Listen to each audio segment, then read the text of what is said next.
we've completed a lap. And it is Jacques Villeneuve in front of Leffler, Tagliani, Scott Speed, Stephen Wallace in 5th, Robbie Gordon in 6th, McDowell 7th, Ranger 8th, Papantier 9th, and Boris Said in 10th.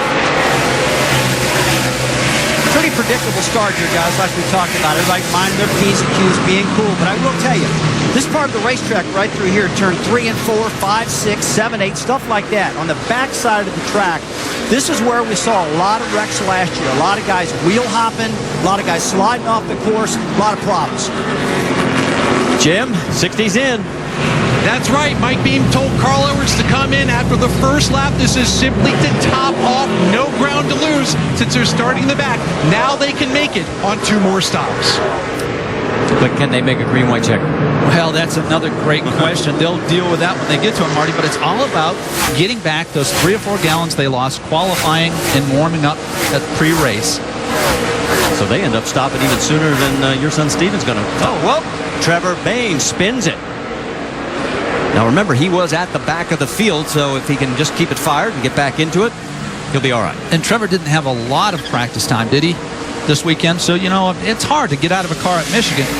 You got 200-mile-an-hour corner entry speeds at Michigan, then you fly over here and you start this race. We watch him sail down in the corner. A little bit of a wheel hop, Rusty, and he loses the back of the car. Yeah, it's like he just completely missed his corner exit of turn 2 right there and just spun it around. Now, you got to give him a break because this is the first time he's been on this track.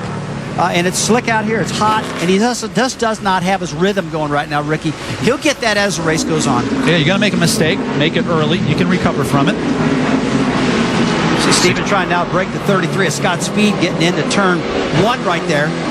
Working his bumper up off the exit of turn 2. And these guys got to be a little bit careful right now. Not to get too aggressive early in this run. Yeah, that right there was a reflection of what I've seen from all the drivers so far. That was not a deliberate attempt to pass. That was just a, all right, if you give it to me, I'll take it. But he closed the door. And Steven said, all right, I'll wait for the next lap. And that third car in that line, the 77, is Robbie Gordon. Tell you, Robbie, I'll never forget the first year here. This guy can flat run this track. You talk about getting aggressive and getting mad at each other. I saw this the first race. Robbie and who was it? Kevin Marcus Harvick? Ambrose. Marcus Ambrose. Yeah. All of them there, yeah. You got to admire Robbie's dedication to this race this weekend. He's been here for 3 days, right? He hadn't gone back and forth to Michigan. And his car did not qualify for the Cup race. So if he wants a payday, it's going to come here today. Marty, I just saw Jason Leffler getting that car, lock up the rear brakes, and about to spin it, getting in that corner right in front of us. That's the indication of what Tim Brewer was talking about when he was talking about brakes. Too much rear brake. If you get that, you can wheel hop and slide the back of the car in the corner. That's what we just saw the 38 and Leffler just do. Rusty, the brake specialists here are telling me that there's 4,000 pounds of clamping torque on these brakes. That's 8 times the torque that you got the rear wheels. Just to put it in perspective, these tires are abused more, 8 times more on braking than they are on accelerating. Yeah, to double that. Later in the race, guys, the brakes are really going to start fading. They're going to get bad. Okay, here we see Alex Tagliani hit pit road right now for his stop, guys. So he's coming in at the conclusion of lap number 3. So he, too, is going to take advantage, top off early, get some clean track, and get back out. And that's the best point right there, Marty. I don't think that there's a lot of risk here because, as you said, they have clean track when they leave pit road. They're by themselves. They can focus on the racetrack, and they can run faster than if they were in traffic. Well, he was having difficulty trying to get back around Jason Leffler. And Shannon, you're in the 12th pit. Yeah, guys, the call is for fuel only for this number 12. We're seeing this strategy start so early in this race. They're also going to clean the grill as you see them trying to work on that right now. Alex Tagliani driving the number 12 car of his childhood hero is down and away, guys. So he has made his first stop as we have completed 3 of the 74 laps here at the Circuit Gilles Villeneuve. And it is his son Jacques out in front. He's led every single lap so far. He's opened up a 1.8-second lead over Jason Leffler. And let's talk a little bit about Marcus Ambrose because, of course, he had the big win last week at Watkins Glen in Cup. He has already picked up 18 spots. He's 27th here on the track. Welcome back to the Napa Auto Parts 200. Make sure to go to NASCAR.com for all your latest NASCAR information. You're looking at race leader Jacques Villeneuve as he goes around the 89 of Morgan Shepherd. Morgan is the first car to go a lap down. Two have pulled off. Jeff Green and Eric McClure are behind the wall. Behind Villeneuve, it's Jason Leffler, but 3.8 seconds behind. Marty, you got Jacques Villeneuve running 3/4 of a second faster than the second and third place cars. You know, maybe you just throttle back a little bit. We know you have to save brakes. I've never seen anybody drive deeper in the corner than Jacques Villeneuve. This would be a good time for the crew chief to come on and say, all right, time to roll out of it a little bit, save me some race car. And Marcus Ambrose is in early. Shannon? Guys, remember, Owen Kelly is the driver who shook this car down practice and qualified. Ambrose is saying that the rear end is a little bit lazy. They made a track bar adjustment and fuel only. And Owen Kelly, a childhood friend, they actually raced together in the V8 supercars in Australia. A little bit different build size, but knows his style very much and did a great job qualifying that number 9 car. Yeah, very good replacement for Marcus. He's got a lot of understanding. He respects what the guy did in his car. They're good friends. So it was a good choice to put him in here. Let him qualify and get ready.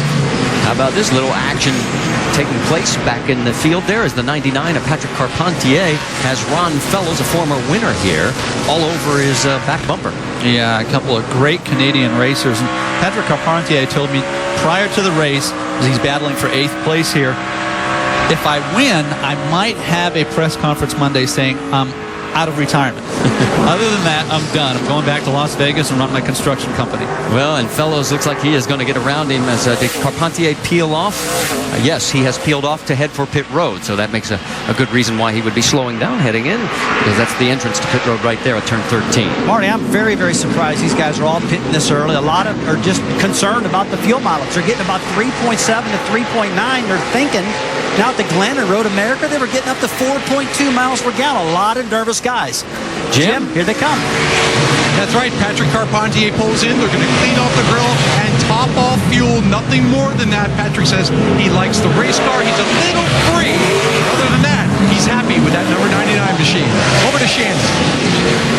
It's going to be prevent and defense is the motto for Ricky Stenhouse today. Looking for that championship at the end of the season. It's going to be fuel only. They're also wiping the grill and Sunoco fuel. You know, Rusty, I was doing some math. I understand your point, but I have these guys coming up 4 laps short. In other words, if they don't make this early stop, I see them going to lap 70 and having to pit a 4th time. I think they're just trying to get inside that window to make it a total of 3 stops for the race. Well, I guess I like to gamble just a little bit more than most of these guys. At the midpoint of the race, I feel like there's going to be some caution flags. These cars can make some fuel under caution laps. Yeah, that's a good point. And right now, they're not gambling on anything at all. It's got to be from being scared at Road America from what happened there. And Ricky, I get a particular on this because the guy sitting in between us didn't even know his own car was coming in on lap 4, and he did. Well, I do like your point. It's the time of year where you don't gamble. You know, these guys are battling for a championship. They're going to be conservative. As you see, Jacques Villeneuve follow suit with everyone else, hit pit road, top off with fuel. So he's going to surrender the race lead that he has held for all 6 laps, and he brings it in to pit road, and that means Jason Leffler is now at point ahead of Scott Speed, Robbie Gordon, and Michael McDowell and Andrew Ranger. Shannon? As you guys see, the 22, Jacques Villeneuve, your pole sitter, he's on his way to pit road.